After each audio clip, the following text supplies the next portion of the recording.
नमस्कार साथीहरु, technical Sandeep YouTube च्यानलमा हजुरलाई स्वागत छ र म Sandeep Malla. So guys, finally Xiaomi ले Xiaomi 12 सिरिजलाई चाहिँ चाइनामा लन्च गरिसकेको छ।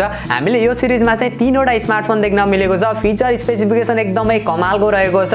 मलाई जहाँसम्म लाग्छ Xiaomi ले चाहिँ आइफोन सँग टक्कर गर्न खोजिरहेको छ।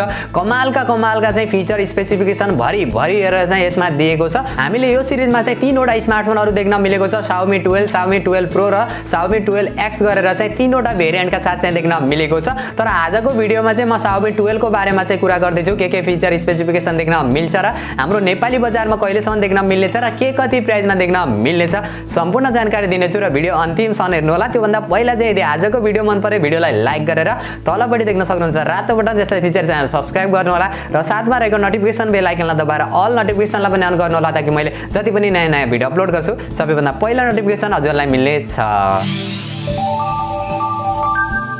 ओके, सो गाइज अब चाहिँ ढिला नगरी आजको भिडियो सुरु गर्न चाहन्छु र Xiaomi 12 को बारेमा कुरा गर्ने हो भने सबैभन्दा पहिला चाहिँ म यसको डिजाइन डिस्प्ले र बिल्ड क्वालिटीबाट चाहिँ सुरु गर्न चाहन्छु। 6.28 इन्चको फुल एचडी प्लस 12 बिटको चाहिँ हामीले एमोलेड डिस्प्ले देख्न मिल्दैछ। हामीले यसमा चाहिँ 1 बिलियन कलरको चाहिँ डिस्प्ले देख्न मिल्दैछ। म्याटको A+ को सर्टिफिकेसन देख्न मिल्दैछ। 120 हर्ट्ज को चाहिँ हामीले हाई रिफ्रेश रेट देख्न मिल्दैछ भने 480 हर्ज को चाहिँ टच सैम्पलिङ रेट देख्न मिल्दैछ। 419 को चाहिँ PPI पिक्सल डेन्सिटी देख्न मिल्दैछ। 1300 निट को चाहिँ ब्राइटनेस देख्न मिल्नेछ। HDR10+ र वाइड 1L1 को पनि सपोर्ट देख्न मिल्नेछ र अगाडिपट्टिको डिजाइन चाहिँ कोर्निङ गोरिल्ला ग्लास भिक्टस को चाहिँ प्रोटेक्सन देख्न मिल्नेछ र पछाडिपट्टिको डिजाइन र बिल्ड क्वालिटीको बारेमा कुरा गर्ने हो भने फुल ग्लास को देख्न मिल्छ। म्याट फिनिशिङका साथ चाहिँ हामीले देख्न मिल्नेछ। पछाडिपट्टि पनि हामीले कोर्निङ गोरिल्ला ग्लास 5 को चाहिँ प्रोटेक्सन देख्न मिल्नेछ। ओभरअलमा डिजाइन डिस्प्ले र बिल्ड क्वालिटीको बारेमा कुरा गर्ने हो भने एकदमै कमालको मान्न सकिन्छ। जुन प्राइसमा हामीले देख्न मिलेको छ त्यो प्राइसिङलाई हेर्ने हो भने सफ्टवेयरको बारेमा कुरा गर्ने हो भने एन्ड्रोइड 12 का साथ देख्न मिल्छ। MIUI 13 का साथ चाहिँ देख्न मिल्नेछ। एन्ड्रोइड एक्सपिरियन्स पनि बब्बाल देख्न मिल्नेछ र प्रोसेसरको बारेमा कुरा गर्ने हो भने क्वालकमको स्न्यापड्रागन 8 जेनेरेसन 1 वाला चाहिँ प्रोसेसर देख्न मिल्दैछ। 4 नैनोमिटर फेब्रिकेसनमा बनेको छ। 3.0 गीगाहर्ट्ज को चाहिँ पिक क्लक स्पिड देख्न मिल्छ र CPU र GPU को बारेमा कुरा गर्ने हो भने चाहिँ एउटा कोर चाहिँ हामीले X2 वाला देख्न मिल्दैछ। तीनवटा कोर चाहिँ हामीले A710 वाला देख्न मिल्दैछ भने चारवटा कोर चाहिँ हामीले A510 वाला देख्न मिल्दैछ। GPU को बारेमा कुरा गर्ने हो भने Adreno 730 वाला चाहिँ देख्न मिल्दैछ र पावर एफिसिएन्सी इनर्जी एफिसिएन्सी एकदमै कमालको देख्न मिल्नेछ। हिटिङ इस्यु पनि एकदमै कम देख्न मिल्नेछ र LPDDR5 RAM र UFS 3.1 को चाहिँ स्टोरेज टाइप देख्न मिल्नेछ।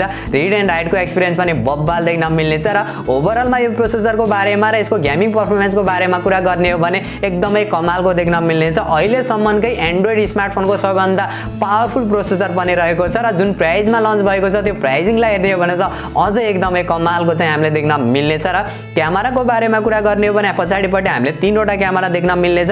जो मेन क्यामेरा चाहिँ 50 मेगापिक्सलको सोनीको IMX766 वाला सेन्सर देख्न मिल्नेछ।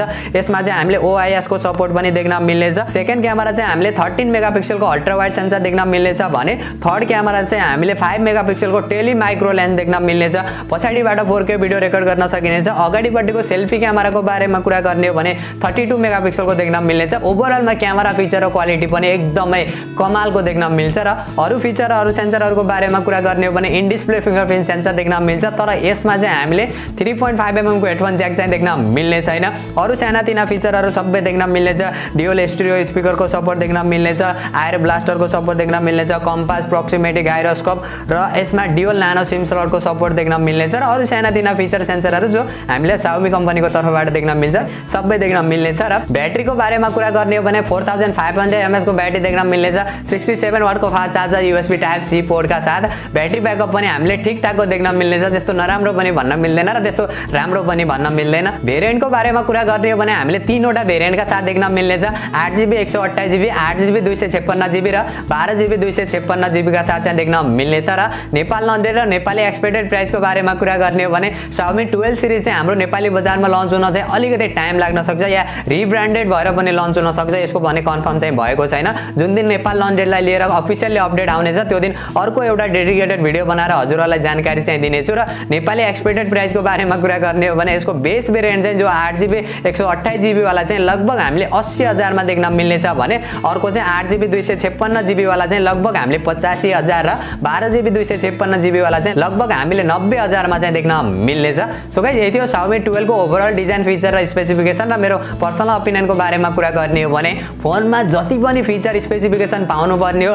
सबै भरेर चाहिँ दिएको छ Xiaomi कम्पनीले। एकदमै कमालको स्मार्टफोन रहेको छ। अब यो स्मार्टफोन चाहिँ हाम्रो नेपाली बजारमा लन्च हुनुपर्छ भन्ने चाहिँ मलाई लाग्छ। अब लन्च हुन्छ कि हुँदैन यसको भने कन्फर्म चाहिँ भएको छैन, नत्र ओभरअलमा चाहिँ फिचर स्पेसिफिकेसन चाहिँ कमालको देख्न मिलेको छ। सो हजुरहरु मध्ये चाहिँ कतिजनाले Xiaomi 12 सिरिजलाई वेट गरेर बस्नु भएको छ त्यो भने कमेन्ट गर्नु होला। र यदि आजको भिडियो मन पर्यो भिडियोलाई लाइक गरेर तलपट्टि देख्न सक्नुहुन्छ रातो बटन, त्यसलाई थिचेर च्यानललाई सब्स्क्राइब गर्नु होला र साथमा रहेको नोटिफिकेसन बेल आइकनलाई दबाएर अल नोटिफिकेसनलाई पनि अन गर्नु होला ताकि मैले जति पनि नयाँ भिडियो अपलोड गर्छु सबैभन्दा पहिला नोटिफिकेसन हजुरलाई मिल्नेछ।